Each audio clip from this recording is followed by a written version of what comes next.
Alors, bonjour à tous. Aujourd'hui, on va parler du potentiel des communautés dans le B2B au niveau du business. En effet, on le voit tous, les techniques de marketing traditionnelles commencent à s'essouffler et c'est de plus en plus difficile d'atteindre un prospect ou même une personne qui pourrait être intéressée par notre produit.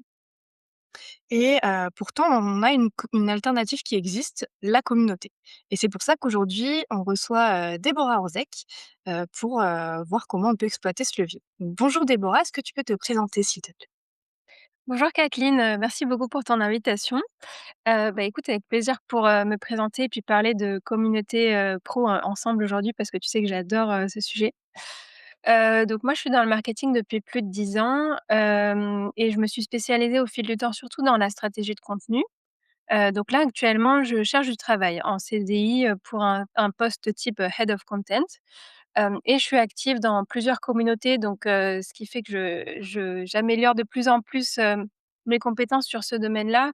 Donc je suis fondatrice d'une communauté qui s'appelle la Social Media Sisterhood, qui est, donc une communauté privée, sur Slack pour, les femmes qui travaillent dans les réseaux sociaux.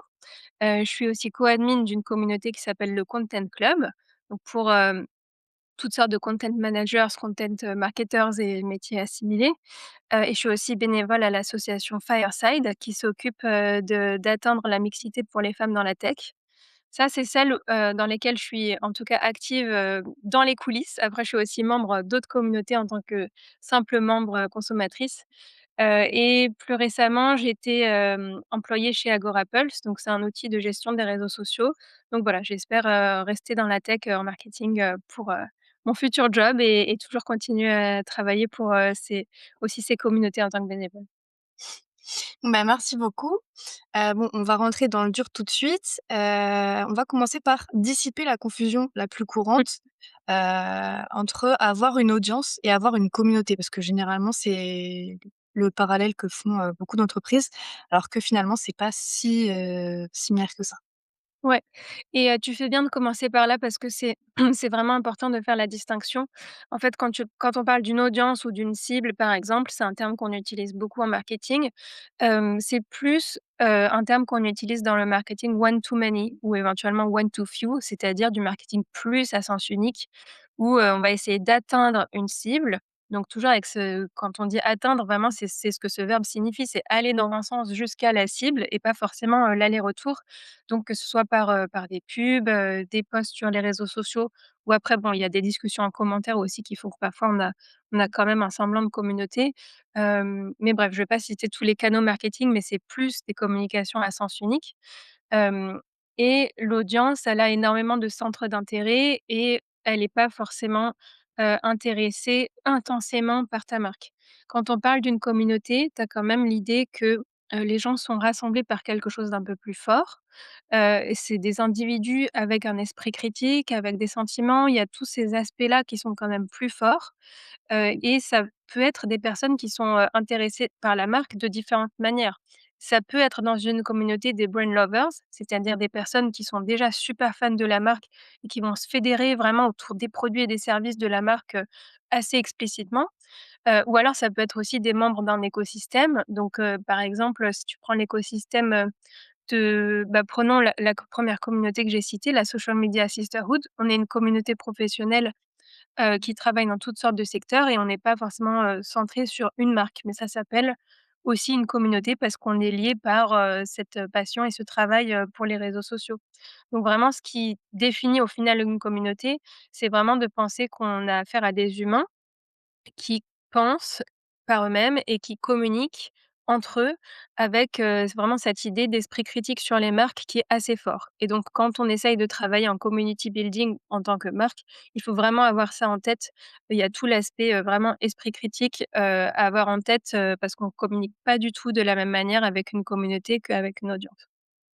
Et est-ce qu'on pourrait dire que aussi que, en fait, dans une communauté, les gens ont vraiment choisi d'être là et par défaut, vont être plus actifs qu'une audience qui peut être touchée parce que quelqu'a a cliqué sur suivre à un moment, Mmh.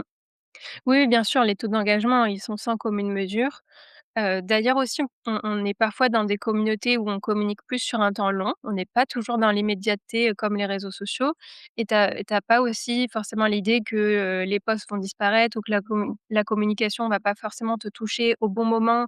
Si tu es pas pile devant, par exemple, prenons un affichage, si tu es pas devant cet affichage à un instant T, tu vas jamais voir la communication. Non, en effet, dans les communautés, tout est plus intentionnel et parfois ça se passe sur un temps plus long.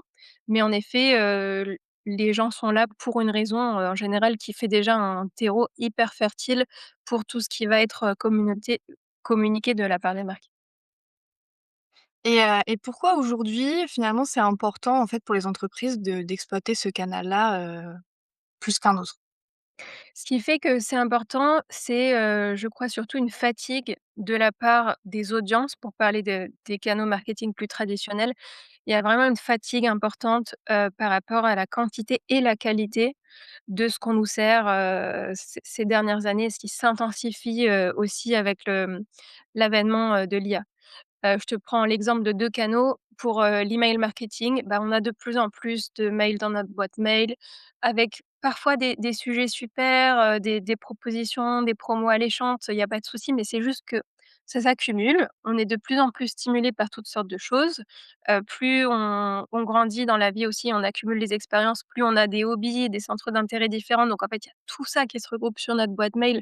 C'est vraiment, pas forcément alléchant d'aller continuer à consommer tout ça. On est beaucoup à vraiment avoir mis un stop, à, la consommation, d'email marketing ou, pour prendre, un autre exemple, sur les réseaux sociaux, même les réseaux pro comme par exemple LinkedIn, bah, il y a quand même de moins en moins d'interactions avec les posts des marques et les marques le voient bien, quand tu fais un post LinkedIn avec un truc, hyper, hyper centré sur l'éducation, avec un long carrousel et des trucs très compliqués et tout, bah, peu importe le temps que tu as passé à le faire, il va pas forcément y avoir beaucoup d'engagement.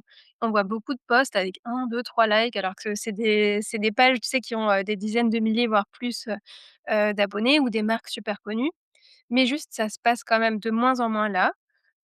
C'est surtout, voilà, lié à cette idée de sursollicitation et aussi je mentionnais l'IA, bah, il y a de moins en moins d'humains, en fait, dans ces contenus-là. Alors, je mets pas non plus toutes les marques dans un même sac. Il y en a qui gèrent, bien ce virement de l'IA et qui continuent à garder une composante assez humaine quand même dans leur communication.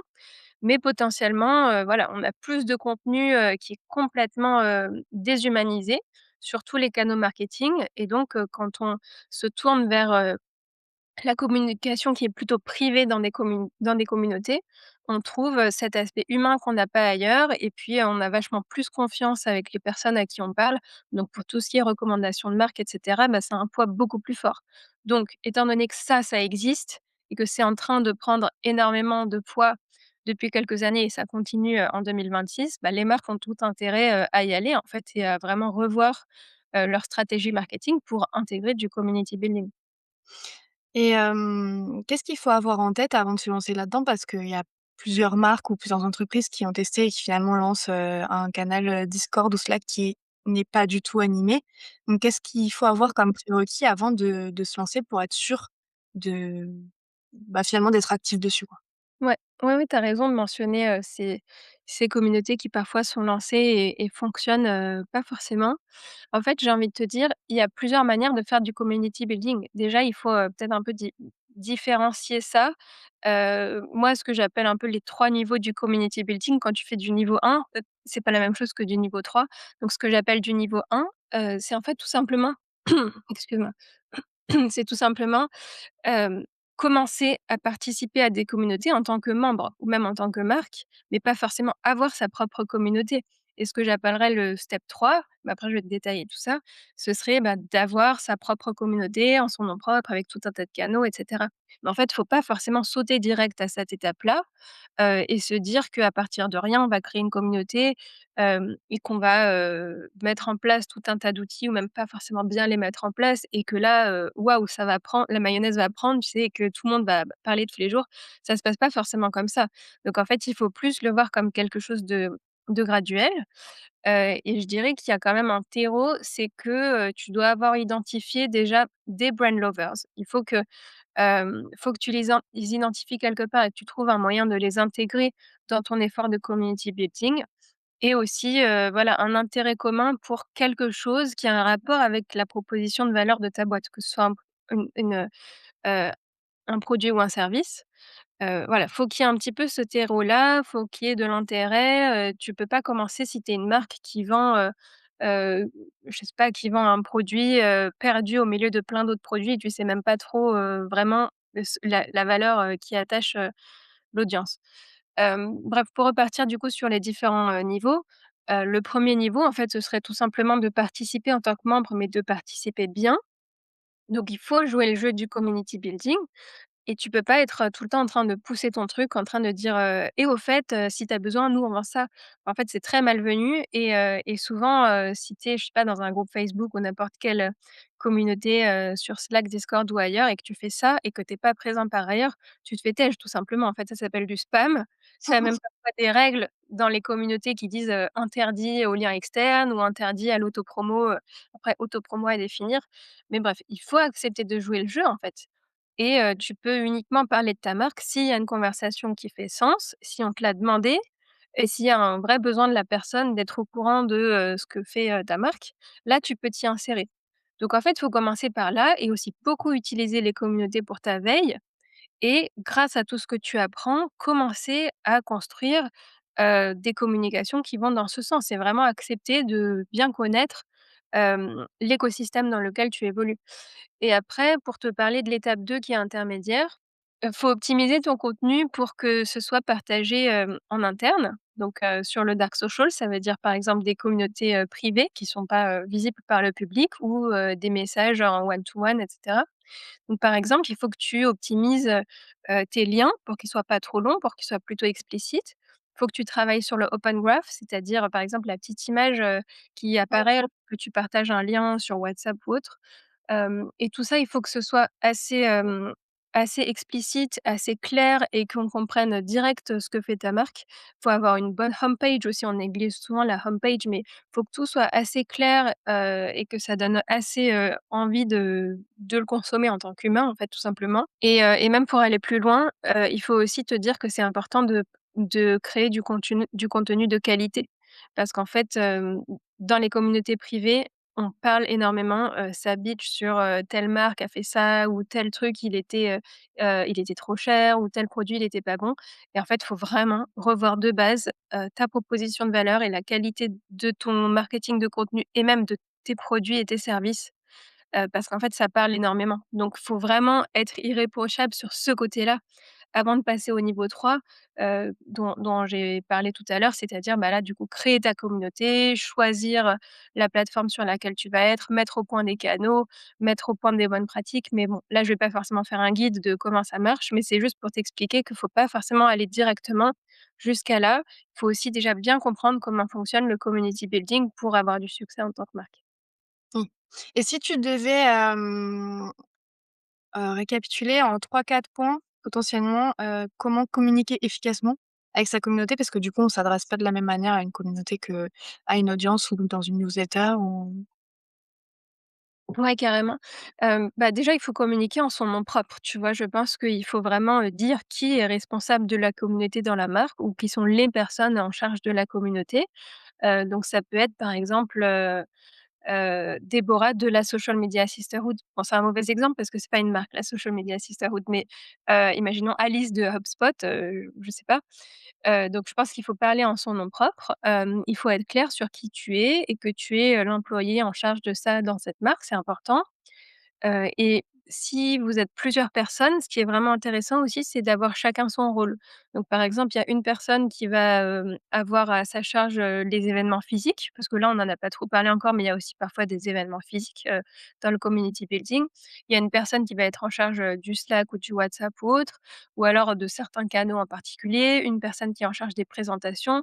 Je sais pas, mais c'est bien de disperser un petit peu, ces rôles-là et même au sein de l'animation des canaux, c'est bien aussi de déléguer et de dispatcher, qui poste quoi, de manière à ce qu'en fait, on voit pas tout le temps le même nom, on voit pas tout le temps la marque, lancer des conversations parce que ça peut donner l'impression justement que c'est trop à sens unique alors que le community building n'est pas fait pour être à sens unique. Mais, parfois il faut un peu développer ces efforts-là de manière assez structurée parce que, on n'est pas toujours, dans une situation où la mayonnaise prend très facilement. Ça, c'est beaucoup de hasard aussi, mais il faut quand même un certain nombre de critères pour qu'il y ait effet boule de neige et qu'après les membres commencent à aussi beaucoup communiquer d'eux-mêmes et pas être trop dans l'attente de ce que la marque va faire. Donc moi, j'aime bien cette idée, tu vois, de déléguer, et ça peut même être, délégué auprès, des membres et pas Oui. forcément, des personnes qui travaillent pour la marque. Quand tu vois qu'il y a des membres, assez actifs ou actives, par exemple, tu peux les contacter en privé et dire, par exemple: «Toi, j'ai vu que tu parlais souvent de TikTok, est-ce que tu voudrais te charger d'une veille TikTok? Et tu nous partages, toutes les semaines, ce que tu as appris sur TikTok en rapport avec notre sujet». Avec deux trois liens ou je sais pas quoi et ça va être, un voilà, une tâche régulière que tu as dans la communauté. Ce qui fait que finalement, tu as des messages qui viennent, de la part de plusieurs sources régulièrement et la marque est pas seule à parler. Donc ça, c'est un petit peu des trucs et astuces pour un peu provoquer, les conversations, des membres et le but qu'on essaye d'atteindre, c'est que les membres interagissent sans passer par la marque. C'est vraiment que, voilà, petit à petit, ça prenne sans forcément l'intervention appuyée de la marque qui lance les conversations et tout ça. Mais faut se mettre quand même, faut développer certains efforts, de prime abord pour avoir, ces différentes personnes, ces différents thèmes.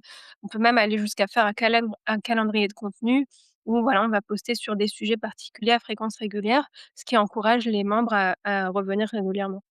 Oui, bah, de toute façon, il y a plein de manières un peu de gamifier, une communauté en donnant des rôles. Effectivement, Ouais. ça peut beaucoup jouer sur, l'engagement des membres et sur, effectivement leurs réactions. Hem, Qu'est-ce que tu recommanderais en fait, comment choisir les outils sur lesquels, on voudrait construire, notre communauté? Mmh. Bah, déjà, je vais te parler des 2 grands. On va dire que beaucoup de communautés sont soit sur Slack, soit sur WhatsApp. En tout cas, moi, dans la sphère où je suis de marketing B2B, toutes les communautés dans lesquelles je suis, elles sont soit l'un, soit sur l'autre. Donc c'est vraiment binaire. Et du coup, je vais détailler un petit peu. WhatsApp, a l'avantage d'être une plateforme, vachement plus dans l'instantanéité, où il y a beaucoup plus d'engagement. Donc c'est quand même le gros avantage, c'est que les gens, ils sont sur leur smartphone de toute façon toute la journée et même sur WhatsApp toute la journée. Tu es dans, des conversations avec tes amis, avec l'école ou je ne sais quoi et en même temps avec cette communauté pro dans laquelle tu es, donc tu vas peut-être être amené à l'ouvrir souvent et à souvent voir des messages passer, donc ça peut créer, voilà, cet engagement assez fort qu'on recherche, quand on est une marque. Le gros inconvénient, c'est que ça crée aussi beaucoup de bruit, et en tant que membre, on peut être sursollicité par, différents canaux WhatsApp. On peut très facilement du coup les mettre, en sourdine ou même, se retirer parce que finalement c'est trop stimulant. Donc voilà, tu as quand même ce gros inconvénient qui va avec et aussi c'est plus fouillis. Donc pour chercher une information, bah, tu as quand même l'option de la barre de recherche où tu peux chercher par mots-clés, mais c'est quand même assez fouillis. Tu as les messages qui s'empilent. En gros, dès que quelqu'un dit: «Oui, non», donne son avis, ça s'empile, tu vois plutôt où était la question. Voilà, c'est l'avantage et l'inconvénient de WhatsApp, et Slack, c'est un petit peu l'inverse du coup. Déjà tout le monde n'a pas Slack, c'est un outil qu'on utilise souvent professionnellement par ailleurs. Quand on est dans le B2B, peu importe la boîte, c'est fréquent d'utiliser Slack, mais c'est pas non plus le cas pour tout le monde.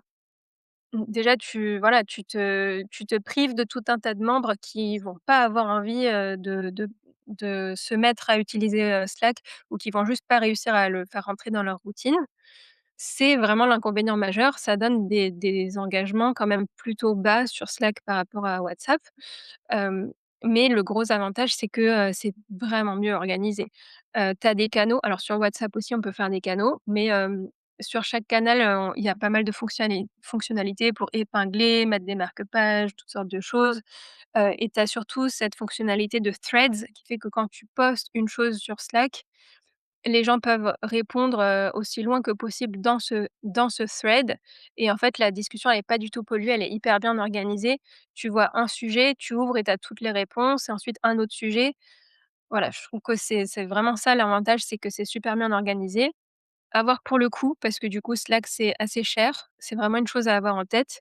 Le plan payant est assez cher et si tu restes sur un plan gratuit, l'historique est limité à 90 jours et du coup, tu te prives quand même de tout ce côté historique qui fait vraiment la valeur ajoutée des communautés. Parce que comme on disait, on communique plus sur un temps long sur les communautés.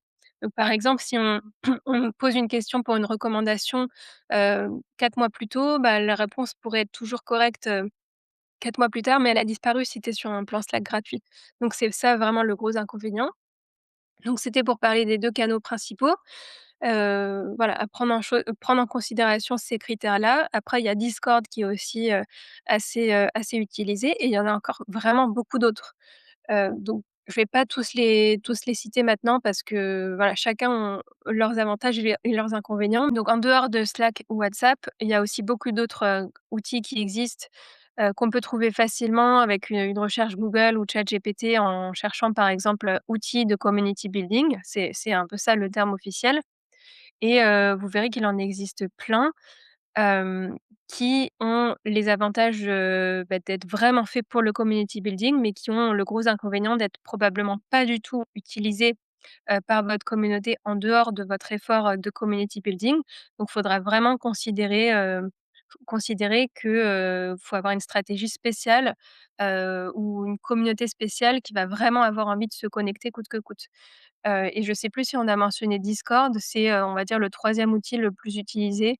C'est pas des chiffres d'une étude, hein, que je donne, c'est mon appréciation personnelle. J'ai l'impression qu'il est assez utilisé, mais moins que Slack ou WhatsApp. Donc même chose qui va, être peut-être moins utilisé dans le quotidien, des membres. Donc voilà, c'est des choses à considérer, voire même peut-être faire un sondage, auprès d'un sample de sa communauté pour voir quels sont les outils déjà utilisés parce que ça va vraiment jouer sur l'engagement. Et juste pour finir, il faut peut-être aussi mettre en place des stratégies en dehors de ce qui se passe sur cette plateforme pour inciter les gens à y venir. Par exemple, des rendez-vous, en personne, c'est vraiment des choses qui vont favoriser les relations humaines et vraiment donner envie de continuer à communiquer ensuite sur la communauté, ou alors des mails, à une certaine fréquence, que vous pouvez définir, qui vont dire, voilà: «Il se passe ça cette semaine, dans tel canal, venez participer». Voilà. On peut quand même trouver des moyens de faire revenir les gens sur la plateforme, même si elle n'est pas utilisée déjà quotidiinement, par les membres. Oui, de toute façon, peu importe, dans quel projet on s'engage, notamment quand on veut choisir un canal marketing, il faut d'abord étudier si les personnes qu'on veut atteindre sont présentes dessus et si, ça a un intérêt et si on aura du contenu à forte valeur ajoutée à leur proposer. Parce que Mmh. sinon ça vaut pas le coup de se lancer, que ce soit dans la construction d'une communauté ou même dans un autre canal marketing, Ouais, carrément. enfin, OK. Alors maintenant, parlons, vraiment, plutôt business. À quel niveau, en fait, du funnel marketing, on peut, voir l'impact d'une communauté? Alors je vais te faire une réponse, mitigée, je suis désolée parce que c'est en fait dans toutes les étapes, du funnel marketing. Quand tu considères que les étapes, elles sont, notoriété, considération, conversion et enfin fidélité, qu'on met pas fidélisation, qu'on met pas toujours, dans le funnel, mais qu'on le met quand on considère qu'il y a 4 étapes, bah, le community building, il est vraiment important à chaque étape. Il faut pas croire que c'est que de la notoriété et qu'en fait on est là que pour, parler, de ce qui est cool dans l'écosystème, en parlant des fois de la marque ou pas trop et qu'en fait ça va avoir très peu d'impact business. En fait, oui, il y a aussi un impact business, et pour t'aider à bien comprendre les différentes étapes, hem, je me suis dit que je pouvais te montrer, un schéma que j'avais fait pour, la conférence, Demand 2025. Ouais, merci de le mettre à l'écran et du coup, j'avais mis quelques exemples de conversations qui peuvent se passer aux différentes étapes du funnel. Donc tu vois, au début dans l'awareness, par exemple, dans une communauté, sur, le content marketing, on va dire, il peut y avoir des conversations du style, «Voilà, il y a eu tel contenu de SEMrush qui est sorti, je vous partage telle étude», entre parenthèses, d'où l'intérêt, pour SEMrush de bien travailler son open graph, son lien et la qualité de son contenu et tout ça, parce que si c'est pas le cas, ça va bitcher, sur la communauté, en ligne. Donc voilà, on va se partager des contenus. Ça va de fait, augmenter la notoriété de la marque parce qu'on en parle entre nous qui sommes des experts et expertes, du sujet d'expertise, de SEMrush, donc c'est hyper fort pour la notoriété. Mais ça s'arrête pas là, en fait. C'est pour ça que je montrais les différentes étapes, du funnel. Donc dans la considération, ça, c'est quelque chose qu'on voit énormément dans les communautés B2B. En gros, c'est la question, «Est-ce que vous connaissez cet outil?» Voilà, je suis à deux doigts d'achat ou, je me pose la question de, quel, outil de montage vidéo, par exemple, je devrais investir, avec, ma boîte. Est-ce que vous connaissez celui-là? Est-ce que ça vaut le coup? Il y a énormément ce genre de questions qui sont postées, donc ça va énormément jouer sur, sur les étapes d'après, sur la conversion. C'est quelque chose qu'il faut avoir en tête en tant que marque et développer une stratégie en dehors du community building pour aussi, vraiment être présent dans ces conversations. Donc là, je vais pas forcément détailler tout ça, mais il faut faire de l'influence marketing, il faut faire de l'UGC, il faut faire des pages avec des comparateurs de prix, tout ça. Et enfin, pour l'étape de la conversion, là, on est encore plus près, de l'achat et on a parfois en fait, des questions qui sont juste, des sortes de doutes à lever, heu, qu'on a envie de partager avec des humains et pour lesquels on a envie d'avoir, parfois un autre son de cloche que celui de la marque ou alors parler à un humain de la marque plutôt que de suivre, comment dire? Le funnel officiel qui a été pensé par la marque. Des fois la marque, voilà, elle a son formulaire comme ça, son bouton comme ça, tout est prévu comme ça, mais en fait, ça se passe pas toujours comme ça dans la tête de l'humain qui est en train d'acheter. Donc ça peut arriver très souvent qu'on se tourne vers le community building pour cette étape-là. Et enfin, pour la partie, fidélisation, je trouve que là, c'est vraiment approprié pour la marque de communiquer activement, dans sa propre communauté ou dans d'autres communautés. C'est en fait de partager, un peu tout ce qui est behind the scenes et tout ce qui peut être partagé aussi en avance. Par exemple: «On est en train de travailler sur ça, on va sortir ça». Tout ce qui est de l'anticipation, ça peut vraiment être, super successful dans les communautés privées. Et aussi demander du feedback. C'est vraiment, comment dire? Un pool, de personnes qui vont te donner leur feedback sur, tes fonctionnalités gratuitement, à peu près, avant que tu puisses la sortir au grand public, donc ça a énormément de valeur. En fait, quand tu demandes aux personnes qui sont déjà hyper impliquées dans la relation avec ta marque: «Est-ce que ça et ça leur sert?» C'est un super bon indicateur, pour savoir si ça va fonctionner auprès du grand public. Donc faut vraiment pas oublier d'utiliser, du coup, les communautés pour cette étape-là et pour toutes les étapes du funnel et pas se dire que c'est juste de l'argent, jeté, par les fenêtres, lorsqu'on est quelqu'un qui porte pas dans son cœur, la notoriété, tu vois? Oui, c'est clair. Merci beaucoup Déborah pour tous ces précieux conseils. C'est vrai que comme tu l'as dit tout à l'heure, dans une époque, on va dire, où, on a de plus en plus d'intelligence artificielle partout, les communautés, c'est vraiment un moyen de remettre au centre, la relation, que ce soit, avec les clients ou avec, des personnes qui sont pas encore, fidélisées. Mais, voilà, ça répond à un besoin fondamental, le besoin d'appartenance et de lien humain. Mmh. Et du coup, on peut que vous conseiller de tenter, les communautés, si vous êtes dans le B2B et merci à tous pour votre attention et encore merci Déborah parce que c'était vraiment très intéressant. Merci beaucoup pour, l'invitation Kathleen, et moi j'étais ravie de parler du community building parce que c'est, un de mes sujets préférés donc c'était avec plaisir. À bientôt.